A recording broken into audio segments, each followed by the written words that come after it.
Streaming short series RCTI Plus gratis.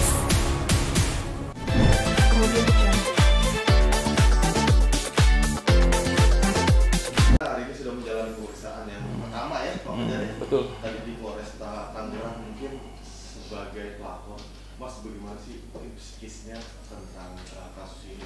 Ini kan mungkin bisa dibilang pertama kali berurusan dengan pihak polisian, apalagi dengan istri sendiri. Psikis Mas Indra. Ya pastinya drop lah ya, maksudnya nggak nyangka juga bisa sampai kayak begini ya. Cuma namanya dalil kebenaran itu kan memang harus diungkap, karena ini juga buat nyelamatin anak di masa depan, karena jejak digital itu kan nggak akan hilang ya gitu. Jadi biar anak juga tahu fakta yang sebenarnya terjadi ini gitu.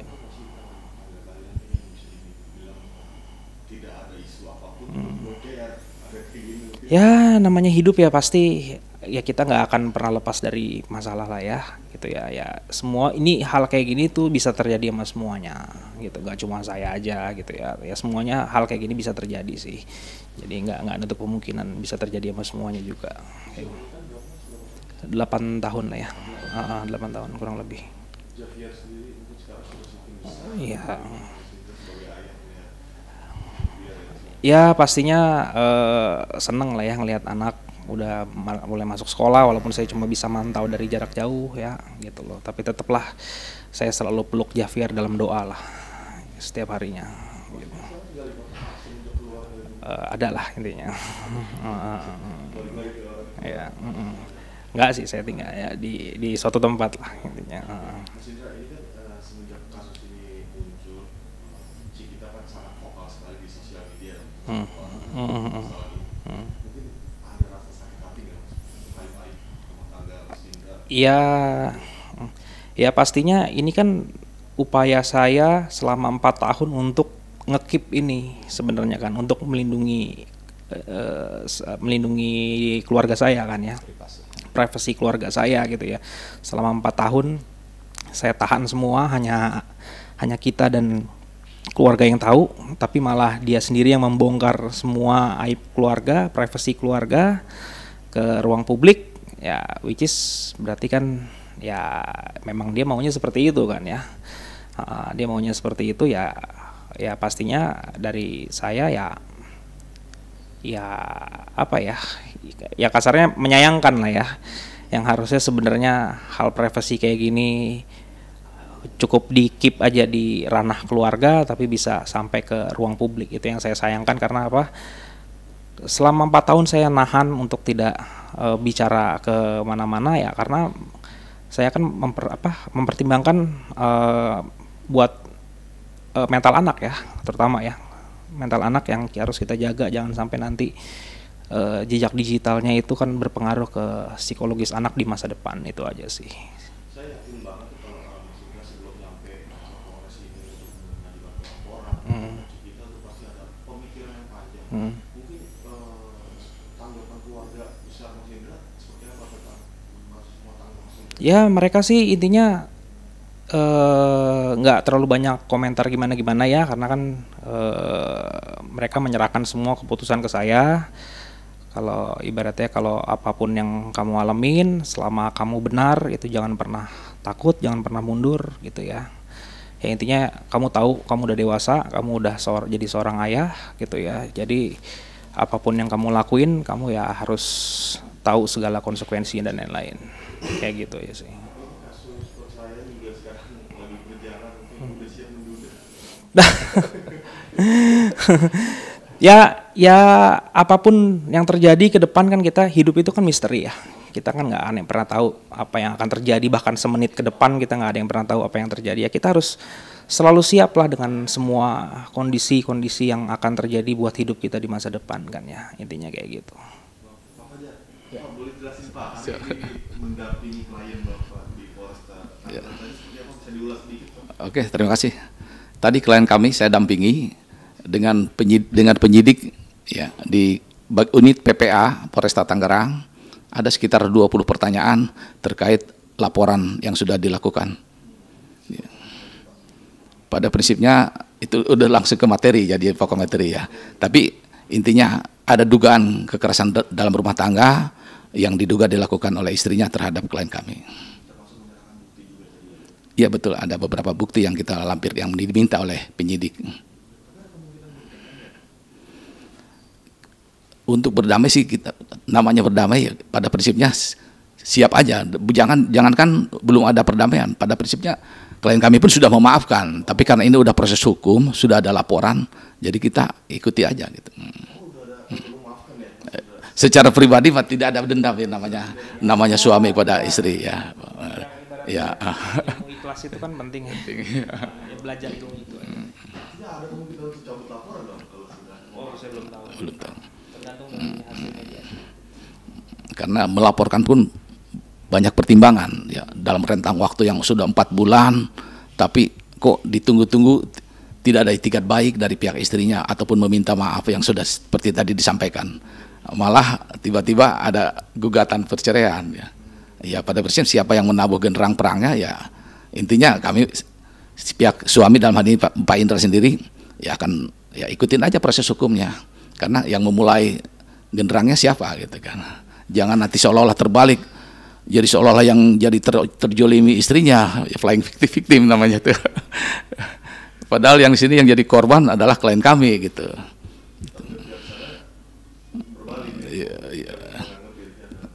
Ya. Ya tadi saya bilang tadi flying victim, jadi seolah-olah yang jadi korban istrinya. Padahal faktanya yang telah mengalami kekerasan dalam rumah tangga hampir 4 tahun yang dialami oleh klien kami. Puncaknya seperti tadi kemarin. Karena apa? Ya karena udah terlalu ya klien kami seperti itu menahan, akhirnya ya udahlah. Karena ini juga ada ikut tercampur juga dari pihak mertuanya dalam hal ini. Jadi akumulasi puncaknya tadi peristiwanya pada 12 Februari 2025. Sehingga setelah berpikir merenung dalam waktu 4 bulan ya akhirnya klien kami membuat laporan polisi seperti itu. Ikut terlapor karena sebelum peristiwa dengan istrinya, pihak mertuanya juga sudah melakukan kekerasan ya. Kita duga kekerasan juga karena apa? Pernah melemparkan skincare yang dalam beling kaca, kalau mungkin kena muka bisa luka, tapi karena kena kepala, tapi itu pun akhirnya ya dirasa sendiri oleh klien kami, kok seperti ini mertuanya, bukannya mendamaikan ketika ada masalah, selalu menggunakan kekerasan. Dan akhirnya 12 Februari tadi terulang lagi kepada anaknya. Jadi akhirnya, waduh, kalau kata klien kami, kalau sampai bertahan seperti ini bisa habis. Gitu. Dalam arti kata, kok dia di dalam rumah tangga telah ikut campur mertua, sehingga dia mengalami kekerasan yang sangat, istilahnya makanya puncaknya tadi seperti itu. Tapi kan ada aset kalau tidak ada. Ya. Ada aset pasti ada api. Sebenarnya namanya dalam kehidupan rumah tangga ya, jangankan istilah seorang public figure ya, di orang biasa pun riak-riak itu seperti apa, tetap ada ya.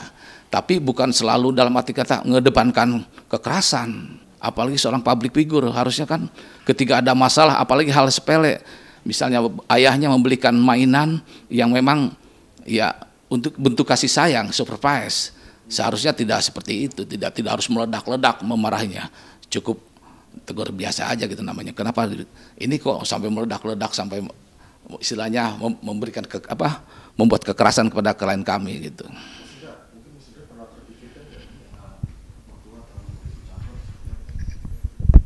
Ya nggak pernah diduga lah ya, tiba-tiba ya pas sudah ngejalanin ya itulah perlakuan yang saya dapat gitu selama terutama 4 tahun terakhir ya.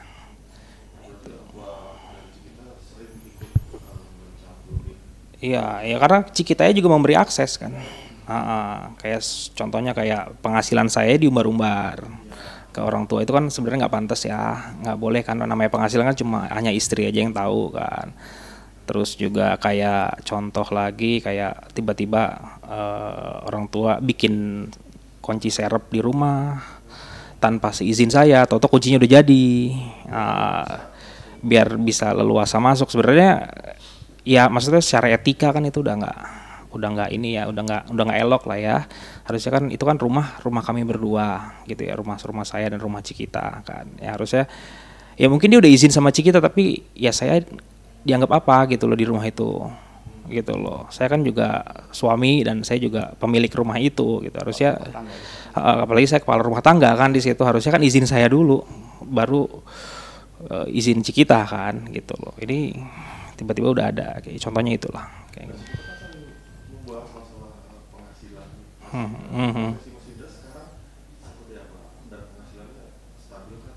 Ya namanya ya saya kan bisnis ya gitu loh, bisnis di bidang financial dan construction gitu ya. Ya namanya pebisnis itu kan up and down ya, naik turun kan, nggak mungkin stabil terus, nggak mungkin naik terus, nggak mungkin turun terus gitu kan ya. Ya jadi ya ada istilah kemarin yang dia ngomong di pay all bills, hebat banget gitu loh. Makanya ya saya nggak mau banyak ngomong, nanti kita lihat aja di bukti mutasi yang sudah saya selama awal nikah lah ya, lebih enaknya awal nikah sampai per kemarin tanggal 25 Juli saya masih mentransfer semua kewajiban saya sebagai suami dan sebagai ayah. Itu aja sih.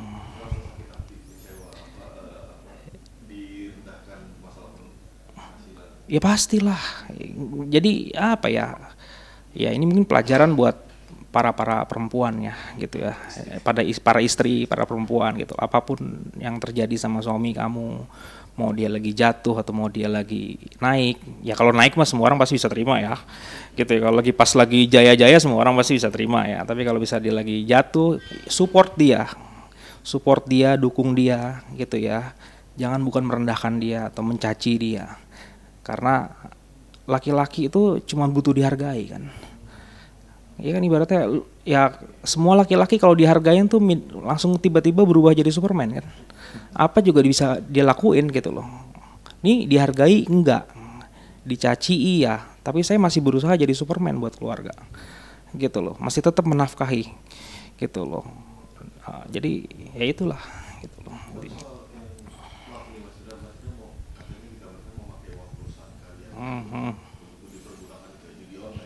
Nah itu aja udah nggak benar kan gitu loh. Yang saya pakai itu juga hanya untuk bayar cicilan rumah kan saat itu kan, dan kebutuhan rumah tangga lainnya ada buktinya semua gitu loh. Dan saya memakainya juga nggak sekaligus.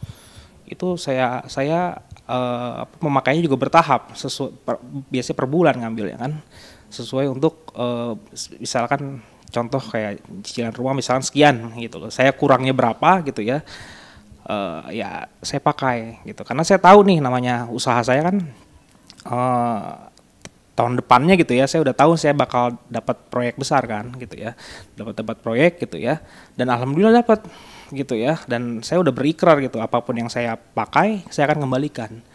Dan di bulan Januari tanggal 30 bahkan sebelum saya keluar rumah saya sudah mengembalikan semuanya, sudah selesai. Makanya kan total 160 juta itu sebelum saya keluar rumah itu sudah saya kembalikan full 100%. Makanya saya heran, Cikita kok memblow up sesuatu hal yang sudah selesai sebenarnya.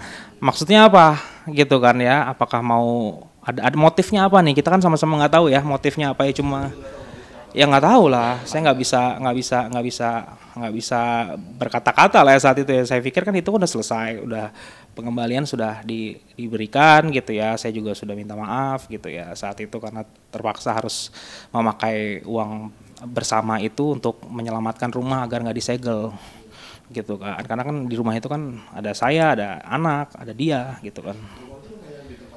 Iya, Sufarna. Terus bisnis yang masih berjalan, bisnis berdua tuh masih ada? Udah nggak ada kalau sekarang sih. Ya bisnisnya skincare itu kan, cuma saya udah keluar. Sekarang udah nggak ikut campur lagi untuk itu. Ya udah closing lah. Tapi ya saya memang di luar itu juga ada bisnis sendiri juga gitu loh. Nggak hidup dari situ gitu loh kasarnya kan. Saya juga kan punya penghasilan lain juga. Cuma kan waktu itu kan ya namanya bisnis penghasilan naik turun, ada COVID-19 kemarin segala macem gitu ya, itu pasti kan naik turun gitu loh di situ. Tapi ya saya kurang setuju dengan ada istilahnya pay all bills gitu loh. Sedangkan sekolah aja saya full bayar loh anak sampai sekarang, di luar nafkah tuh sekolah anak saya bayar full gitu loh. Makanya saya bingung dia memblow up sesuatu yang sudah selesai sebenarnya. Nah ini kita sama-sama question mark ya, motifnya apa? Apakah yang biasanya kalau saya kan orang biasa ya, jadi nggak ngerti ya gimana public figure, ya mungkin mau naikin pamor lagi atau gimana ya bisa jadi kan, ya kita nggak tahu, ini baru dugaan ya, baru dugaan gitu ya, saya nggak tahu lah ya motifnya apa, saya nggak tahu apakah dia mungkin sakit hati sama saya atau apa gimana gitu kan, padahal saya juga kan menyelamatkan keluarga juga di sini agar rumah nggak disegel. Tapi Mas Indra lihat saat ini naik lagi pamornya? Ya nggak tahu, karena saya fokusnya kerja, saya jarang nonton TV, jarang apa gitu loh, fokus. Ya biar publik aja yang ini kan, ya saya nggak tahu, saya nggak pernah merhatiin, saya cuma sama dia urusannya fokusnya ke anak aja sekarang, gitu. Saya udah nggak terlalu melihat bagaimana dia gimana atau gimana, nggak, lebih ke arah itu aja sih. Ya pastilah, udah dari awal ini ya kangen lah Dedi pasti sama Javier ya, tapi Dedi terakhir seneng bisa video call sama Javier beberapa hari yang lalu gitu ya, karena ya semoga Javier sehat-sehat aja gitu ya, apapun yang terjadi pokoknya Dedi akan selalu jagain Javier, Dedi akan selalu doain Javier setiap hari gitu ya, semoga kamu lancar ya nak sekolahnya, jadi anak yang baik gitu aja dan soleh, itu aja sih. Ya sehat-sehat aja lah semuanya. Doa yang terbaik. Doa yang terbaik aja.